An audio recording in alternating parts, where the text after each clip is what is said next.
बिहार में एनडीए की सरकार है, लेकिन सबसे बड़ी खलबली एनडीए के अंदर ही मची हुई है। आपको हम बताएं कि पिछले कई दिनों से राष्ट्रीय लोक मोर्चा के टूटने की चर्चा चल रही है और इस बात का बखूबी एहसास उपेंद्र कुशवाहा को भी है। लेकिन उससे बड़ी बात कुछ और है। बड़ी बात यह है कि क्या उपेंद्र कुशवाहा की पार्टी के टूट का सीधा असर नीतीश कुमार की कुर्सी पे पड़ेगा। मीडिया के एक सर्किल में कानाफूसी इसी बात के लिए चल रही है कि ये सारा खेल भारतीय जनता पार्टी ने रचा है और उसकी कोशिश है कि नीतीश कुमार को सत्ता से बेदखल कर दिया जाए। आइए हक की बात इरशादुल हक के साथ में आज समझने की कोशिश करते हैं कि मीडिया के एक हिस्से में जो ये चर्चा चल रही है कि राष्ट्रीय लोक मोर्चा के टूटने के पीछे असल खेल नीतीश कुमार को कुर्सी से बेदखल कैसे करने का है। आपको याद होगा कि कुछ दिनों पहले मुख्यमंत्री नीतीश कुमार प्रधानमंत्री नरेंद्र मोदी से मिले थे, अमित शाह से मिले थे और चर्चा ये चली थी कि बिहार के विकास के लिए सरकार को धन किस तरह से मोदी सरकार देगी ताकि इसकी योजनाएं लागू हो सके। लेकिन जब कोई दो बड़े नेता आपस में मिलते हैं तो सिर्फ वही बात नहीं होती जो दिखती है, बल्कि कुछ बातें ऐसी भी होती हैं जो दिखती तो नहीं है, वो भी हो जाती है। कहा यह जा रहा था कि मुख्यमंत्री नीतीश कुमार के बेटे को एंट्री देने के लिए एक एग्जिट प्लान पे चर्चा चल रही है, जिसमें नीतीश कुमार को कहा यह जा सकता है कि वो अब गद्दी छोड़ें और अपने बेटे को सामने लाएं। लेकिन जो प्लान बी है भारतीय जनता पार्टी का, वो प्लान बी इससे ज्यादा खतरनाक है। भारतीय जनता पार्टी ये चाहती है कि अगर प्यार से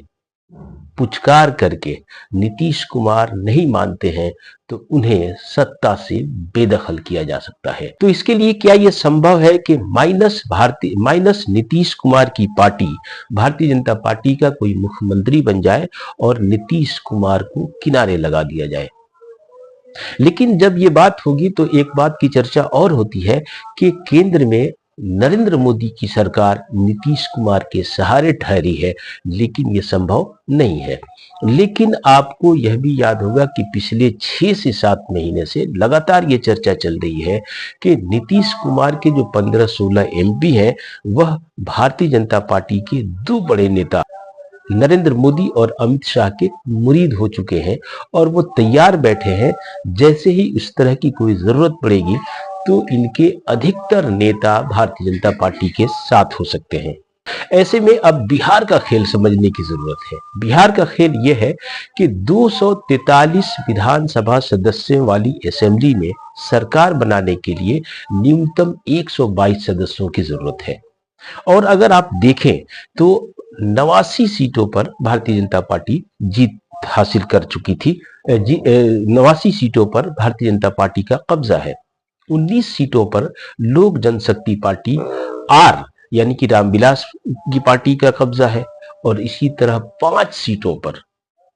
जीतन राम मांझी है और 2 सीटें यानी कि आईपी गुप्ता एक छोटी सी पार्टी एक विधायक है और बसपा का एक विधायक है। इस तरह से अगर राष्ट्रीय लोक मोर्चा के 4 में से 3 विधायक जो टूटने वाले हैं, जिनका लगभग टूट जाना तय माना जा रहा है, ये इधर आ जाते हैं तो फिर ये हो जाता है 118। कांग्रेस पार्टी के 6 विधायक हैं और अगर कांग्रेस पार्टी के 6 में से 4 विधायक इधर आ जाते हैं तो फिर 122 का जादुई आंकड़ा भारतीय जनता पार्टी हासिल कर सकती है और वैसी स्थिति में नीतीश कुमार को सत्ता से बेदखल किया जा सकता है। अब आप ये सवाल उठा सकते हैं कि फिर उपेंद्र कुशवाहा की पार्टी को तोड़ने की क्या जरूरत है। दरअसल उपेंद्र कुशवाहा एक ऐसे नेता हैं जो नीतीश कुमार के बूते ही ठहरे हुए हैं। आपको याद होगा कि पिछले दिनों जब उपेंद्र कुशवाहा ने महागठबंधन छोड़ा था तो नीतीश कुमार ने ही उन्हें अपनी कोशिशों से राज्यसभा भिजवाया था, क्योंकि लोकसभा 2024 के चुनाव में उपेंद्र कुशवाहा की पार्टी 0 पे आउट हो गई थी और उनकी पार्टी का खाता तक नहीं खुला था, लेकिन राज्यसभा में नीतीश कुमार की पहल से ही वो जा सके थे। तो इसलिए नीतीश कुमार को सत्ता में बनाए रखने के लिए एक मोरल अकाउंटेबिलिटी है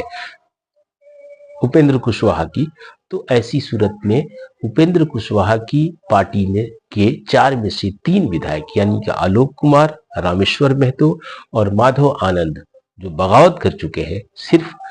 उपेंद्र कुशवाहा की पत्नी बचती है जो विधानसभा की सदस्य है, जो अकेली रह सकती है। इसलिए भारतीय जनता पार्टी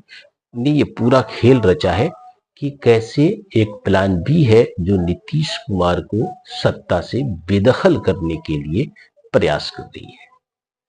लेकिन फिलहाल इस तरह की गुंजाइश इसलिए कम देखती है कि खरमास चल रहा है, और खरमास के बाद जब फिर से राजनीति अपनी